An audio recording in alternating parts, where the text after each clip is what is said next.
Hello, everybody. Uh, my name is Chris Herr. This is the Auraria Sustainable Campus Program in partnership with CU Denver's Leadership and Sustainability Program.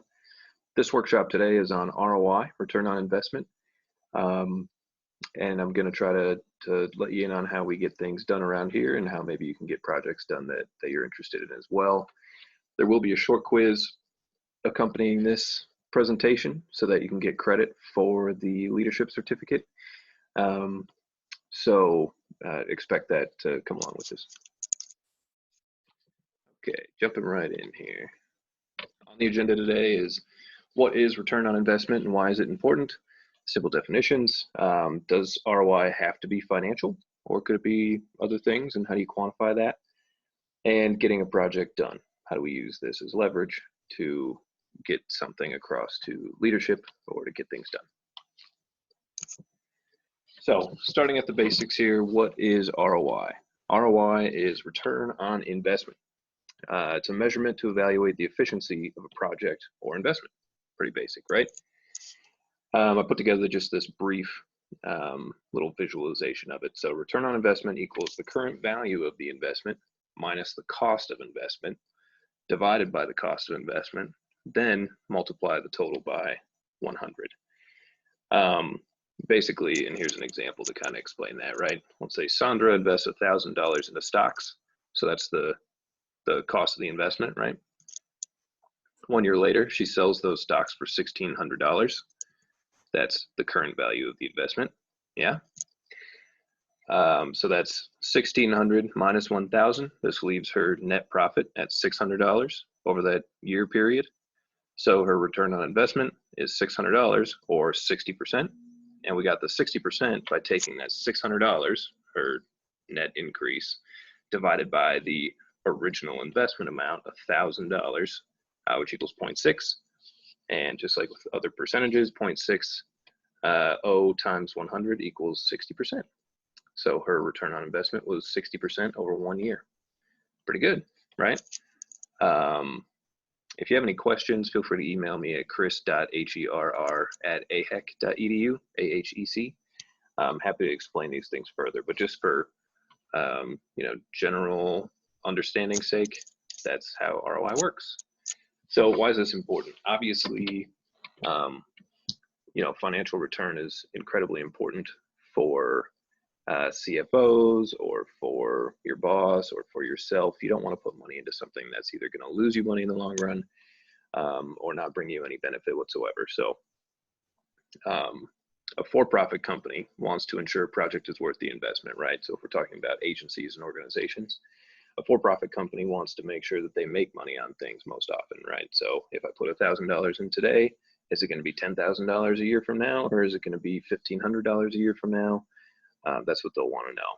And if the ROI isn't X, whatever that X is, if they want to make $10,000 by a certain date, they can eliminate the project or shift. They could choose a project that has a better ROI. And just one more thing on this, some organizations are going to be a little more single track. If the return on investment financially isn't there for them, they're not going to do something. But that, as I'm going to get into, varies from organization to organization and what type of organization you are, nonprofit versus government agency versus a for-profit entity, right? So I want to talk about the second type of return on investment, the social return on investment. This is everything that's not financial, basically. So a nonprofit, for example, will consider their social impact and other non-monetary outcomes for their investment, right? How many constituents is this education program going to reach? How many donors will this help recruit? What sort of community education will this achieve? Will this result in any press? You can't necessarily put a dollar on press and that type of thing. And I just have a quick example of here. If we invest in a project to clean up the Cherry Creek Trail next to campus, what are the benefits, right? There's nothing monetary. So why do we put money into buying the bags, buying the gloves, getting volunteers involved, putting staff hours toward this? And clearly it's because it provides an environmental benefit that we're passionate about and our mission is driven toward. So while there is no financial return on investment, we don't necessarily care about that. We do care that there's a point, so we want that social return on investment for sure. And that is a cleaner creek, educating students, engaging students in volunteer opportunities, so on and so forth. So there's ROI, strict financial, and then SROI, which is social return on investment. Here's a couple more examples. A government entity or program such as us, the ASCP, it's not like we can just ignore return on investment in favor of social return on investment. For example, we just put the largest singular rooftop solar array in downtown Denver on the Array Library. That cost just over $1 million. I got the final numbers actually today, $1,047,000. This project has a lifespan of 25, 30 years. The panels are under warranty for 25, so it's going to last longer than that most likely. But to get that project done, we really had to prove it to our chief financial officer, our CEO, our campus planner, and some other constituents. So I'll get into that a little bit more later. So while financial return is important to every entity, right? We're not just throwing a ton of money at things and not expecting something in return financially. But much more weight is applied to the financial elements in the for-profit sector, who have shareholders they have to please, etc., than the nonprofit or government agency. Here's a quick video. I think they did a really good job at more visually explaining what social ROI is. It's only like 3 or 4 minutes long, so if you want a more in-depth explanation, I highly recommend pausing this video and going and watching theirs. It talks about quantifying the social return on investments and things like that, which is something that we're not getting into here today, but it's something that's really important. I used to work in the nonprofit sector as a consultant. We did a lot of grant writing and things like that, and a huge part of it is, okay, what you didn't bring in X amount of dollars, but how much time is a volunteer's time, how much money is volunteers' time worth, or other ways to explain to potential donors that you are making an impact, even if it isn't reflected directly in your organization's bottom line, right? So that's a challenge. So hit pause, go watch that, come right back. For those of you that did watch it, thank you. For those of you that didn't, or just as a quick recap, here's the framework I took away from that I really liked. So you have stakeholders, who's going to be impacted by your program, inputs, the amount of money that goes toward it, outputs, not necessarily financially related, right? Outcomes, such as high school graduates, added context to network, and then the social return on investment is kind of all this combined, right? So $70,000 in this example, got 76 plus 32 stakeholders involved. 72 students completed their program. 62 high school graduates resulted from this, increased community involvement, increased confidence, enrollment, post-secondary studies, and so on and so forth. So they didn't see a financial return, but they saw one that benefits these stakeholders, these high schoolers, the economy, and so on. So I wish I could take questions now, but I can't. Again, my email is chris.herr@ahec.edu if you have any follow-up questions with this. Okay, so talking a little bit more about that library solar project, I just wanted to use what we had just talked about and apply it to a real-world example. This is the best example I can think of for having to really go to bat for a project, prove the financial return on investment, but then for a different stakeholder group, we have to prove the social return on investment. So it depends on who you're talking to, what you're gonna want to lean into. So just to put the numbers here, I am dealing in round numbers. Like I just said, it cost $1,047,000. Here we're just going with $1 million. It's not exact, just for ease of understanding. So the project cost of the Auraria solar rooftop array was $1 million, let's say. The projected annual savings from all the energy it produces and goes back to the library, we're going to avoid $45,000 in cost because we're creating it on site, right? So that's great. So annually, we will save $45,000. And in addition to that, we have projected annual revenue from Excel to the tune of $27,000. Now that's because we sold part of the renewable energy credits back to Excel so that they could take in credit for some of the environmental attributes of the system. The benefit to them is it helps them get closer to their reduction goals, which is 80%, I think, by 2050. Maybe they had accelerated that by now. Versus what's more important to the ASCP is a little bit more funding so that we can do more projects on campus rather than being able to take credit necessarily for all of the attributes. So we made that decision, and because of that, we'll make an additional $27,000 per year for every year for the next 20 years. So it's substantial when you add that all up. And the expected life of the array, like I mentioned, is about 30 years. So let's put that into the equation that we were talking about earlier. 45,000 plus 27,000, all the annual revenues, $72,000. And I'll also add that we're not just going to see savings of $45,000. We actually have an agreement where we are going to get paid for that to the ASCP. We're normally student fee funded. We're not going to see the utility savings in our budgets, right? Because we're not the ones that pay the utilities. And so their utility costs will stay the same, campuses, and then they'll cut us a check for whatever the array generated, which we estimate to be at 45,000. So that's how we get to 72,000. So 72,000 times 20 years, right? Because the contract with Excel is 20 years, not 30, gets us to 1.44 million. And then the next 10 years, if we're expecting a 30-year life, we'll drop off that 27,000 from Excel, but we'll still be saving that $45,000 for 10 years, which is an additional $450,000. So total projected revenue over 30 years is $1,890,000, if that makes sense. So finally, the net profit is the $1,890,000 minus the initial cost of investment, $1 million. So our net profit is 890 over the course of 30 years. So our ROI is that net profit, 890,000, divided by the initial cost, 1 million, which equals 0.89, and then you multiply that by 100 to get 89%. Our return on investment is 89%. So this was critical for getting things done, right? These are projections. They're from a number of companies and from Excel and from a lot of math we had to do. We put together a 38-page report on solar opportunities on campus.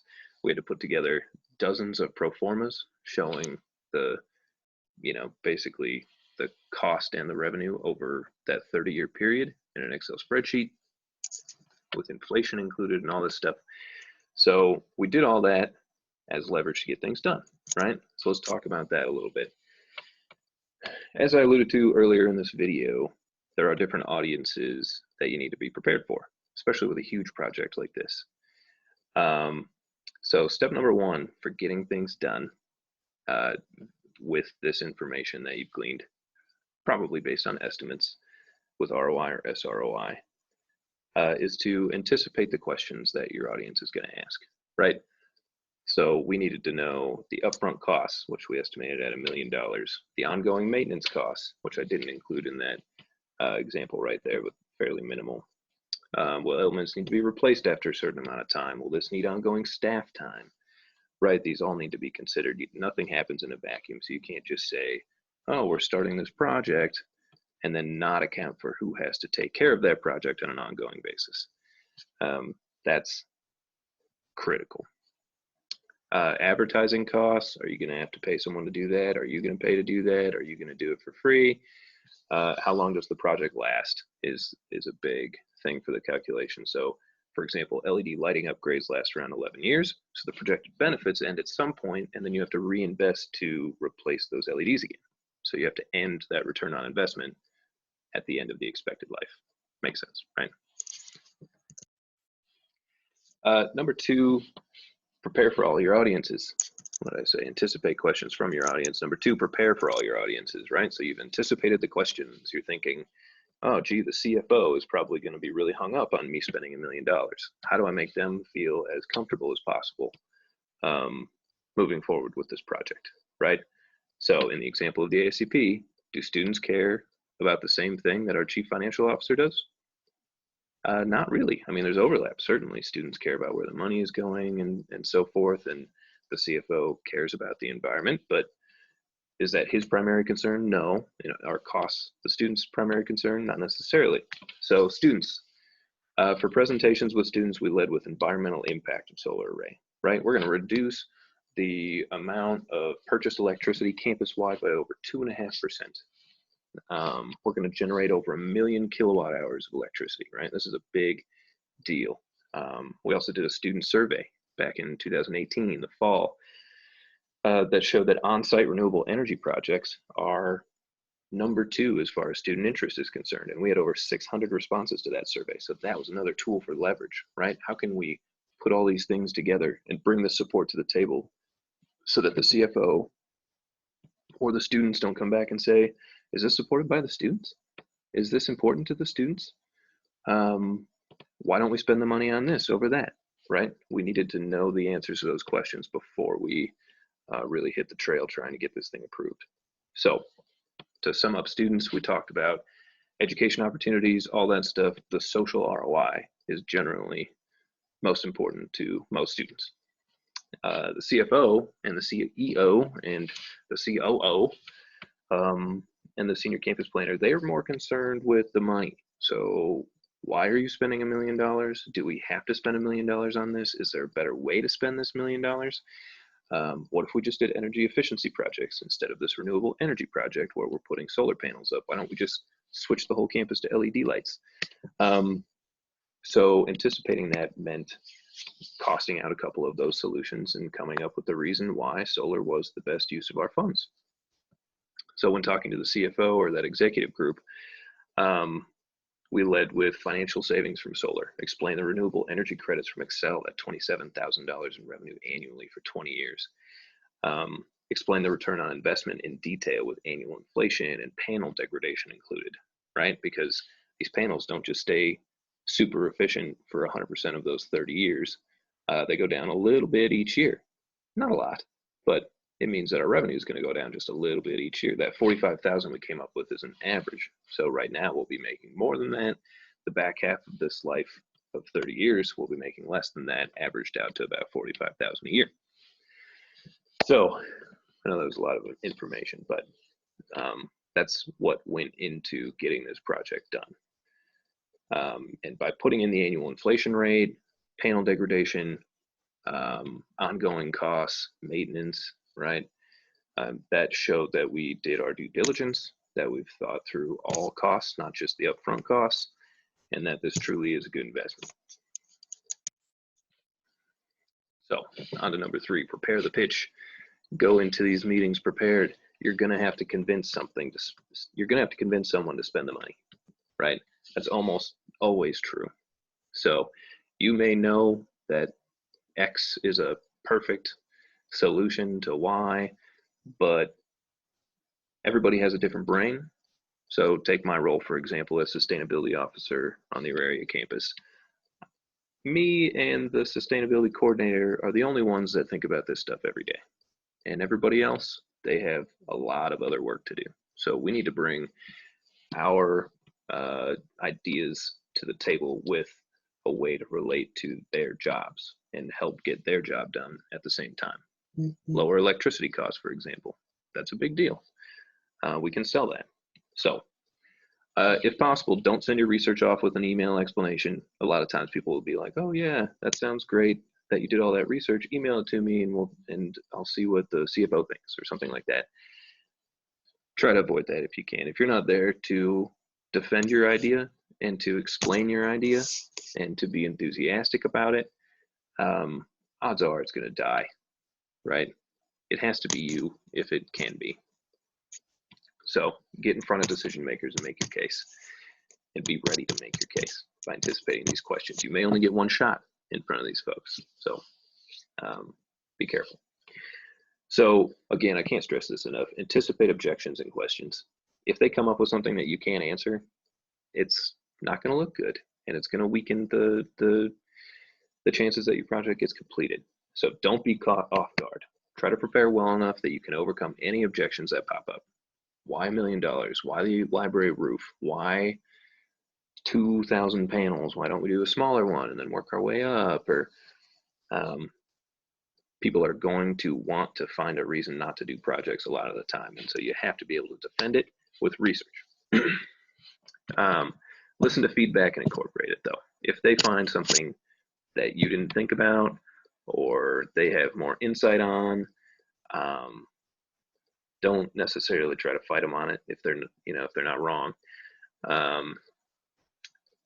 Be willing to pivot a little bit and take their feedback and incorporate it into your project so that everybody can be as happy as possible, not just you. So for example, with the solar array project, we had originally proposed the library roof and the science roof. The science roof was about half the size, but when push came to shove, the CEO was willing to do the larger of the two roofs, the library, if we cut the science roof, which we agreed to, because 2/3 of a project is better than none of a project, right? So just be prepared that there might be some negotiating and some, what do I want to say, compromises that need to be made to get things to be done. Because my point of view, our point of view is not the only point of view. We have to acknowledge that and keep that in mind. Be open to feedback, but push the value of your project. Don't just roll over. Like I said, if they're wrong, push back. If they're right, incorporate it. One thing that would help with this process is to seek out feedback beforehand. This is sometimes possible, sometimes not possible. It depends on how close you are with the decision makers. But if you're more familiar with your audience, you can go and ask them questions. So with the solar project, or any project, what would you like to see out of a project like this? Like with our team that already takes care of our other small solar array, excuse me. What should we include for operations and maintenance? What have you seen with our old array? What would make you comfortable seeing a project like this move forward? Talking to people who've been down this road, right? Has anything like this been tried before? If so, it must have failed. Why did it fail? That was a huge deal with this, because the last time solar was brought up, it was for a huge project, huge. And the financing was a little sketchy and things like that. And so this approach was very grounded to combat that.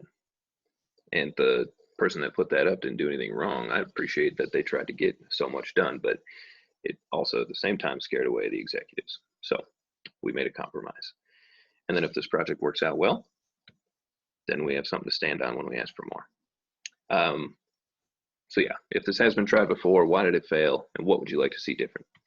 I talked to a project manager about this, and they said, oh, the last time this came up, we didn't see this in the presentation or that in the presentation. So I just made sure to get that feedback and drill that home so that their objections would have to be new. They can't be the, what was wrong with the old one. Don't make the same mistake twice, right? And number 4, again, critically important, follow through. Keep your commitments and communicate regularly. Whatever you say you're going to do, if you do get approval from executives or whomever you need approval from, and you don't follow through, you're not going to get another opportunity, right? So acknowledge the opportunity that you have and go kill it. Do the best you can. Make sure they know you're successful. That's what I mean by communicate. Like February, for example, we said, hey y'all, just a quick update on the solar array. The month of February, we produced more power than we were anticipating. Cool, right? Something, because we have to build this relationship to last, and we're going to need to work together in the future, right? So let's just make sure that they know that we're doing a good job.